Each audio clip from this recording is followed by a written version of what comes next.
uyu munsi uri hejuru ishirahamwe abagabo mu gahinda yatumiye abanditsi n'abamenyesha makuru kugira ngo dushobore guhimbaza hamwe umunsi mpuzamakungu wahariwe kurwanya amabi akorerwa abagabo uzohimbazwa ku igenekerezo rya 19 ejo aho bukera.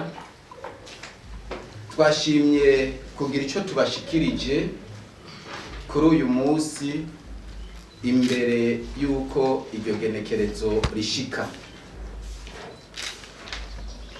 Twagomba dutangure kubamenyesha icatumye ishirahamwe abagabo mu gahinda rivuka, kuko twabonye ko vyari bikenewe ko abagabo bavugirwa muri iki gihe, abagabo bari mu bibazo bitandukanye vyugarije ingo.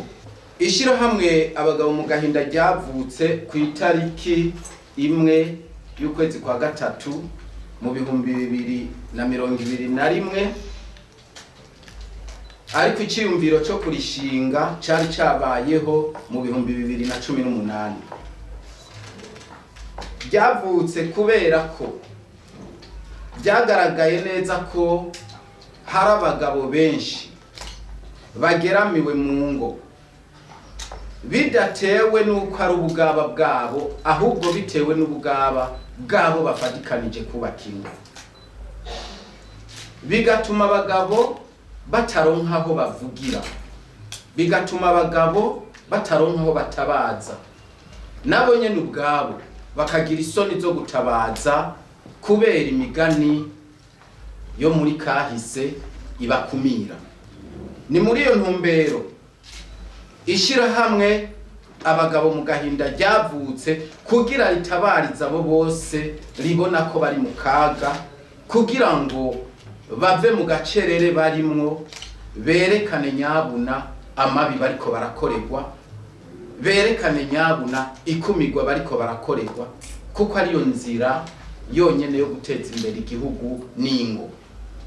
Tumaze kubona ko abagabo bicwa nabo bubakanye, tukabona ko abagabo biyahura kubw'agahinda gakabije, tukabona ko abagabo benshi bamaze guta ingo bahunga umubano mubi nabo bubakanye,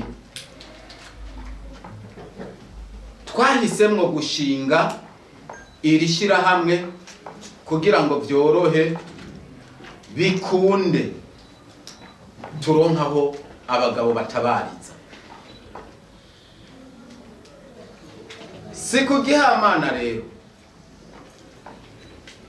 birakenewe ko amabi abagabo bakorerwa aja habona ku mugaragaro, akavugwa, bagatabaza kandi bagatabawe.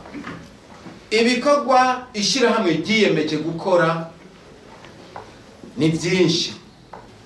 Hariho gushigikira abagabo bubahutse bakabishira habona mu kubaronsa umushingwa manza abafasha kuburana. Ni mu gihe twabonye ko iyo abagabo bagiye kuburana bumvirizwa batevye canke ntibanumvirizwe, kuko amategeko yose ari mu gihugu c'u Burundi nta kibanza yigeze aha umugabo mu gutabagwa ku kijanye n'ihohoterwa, kuko atani ijambo na rimwe ryanditse muri ayo mategeko ryerekana ko abagabo boba bari mu kaga gafatiye ku mabi akorerwa mu muryango. Bigaca bituma abagabo batigera baronka umwanya wo gutabaza, kugutinya ko baciga umukenke mu kibano. Ibikorwa bikurikira nukuvuza abo bose bakorewe amabi yo kurukoba nabo bubakanye, kuko hari benshi batabaza batemaguwe, mbere hakabamo n'abicwa. Igikorwa ca gatatu nukwiga uburyo bwotuma abagabo bari muri ivyo bibazo bahabwa inzira yotuma bibeshaho, kuko benshi iyo bamaze kwaka ijambo mu ngo bakamara gukorerwa iryo hohoterwa baca bakumirwa no ku butunzi. Ugasanga umugabo aripfuza uko abaho yari yararondeye kuva mu bwana bwiwe. Ugasanga umugabo asigaye agenda asabiriza yari yararondeye bizomubeshaho amaze gusaza. Aho benshi basigaye bapfa, ingwara zikabahitana, bari bafise ibyo bokwikorako bakavuzwa bagakira. Waheza kubirondera, umukenyezi wawe yaheza kubona ko bikwiriye, kubera azi ko amategeko ariwe aha uburenganzira ko mubigabura. Iyo atakuretse ngo wicwe n'agahinda, aca ategura umugambi w'uko mugabura akagira ibyo aganza. Ibyo tugasanga nibyo bimwe biriko birasambura ingo z'iki gihe, aho bashaka kugira uburenganzira bwo kuganza amatungo yose mu ngo. Bitaba ibyo agaca ataka ubutungane ngo mwahukane kugira bamugaburire umugabane gwiwe. Ntituzigera twubaka ingo zitekanye kandi ziteye imbere mu gihe umwe wese ashaka gukoresha umutungo uko abibonye. Ihangiro ishirahamwe gihaye naryo nirihe?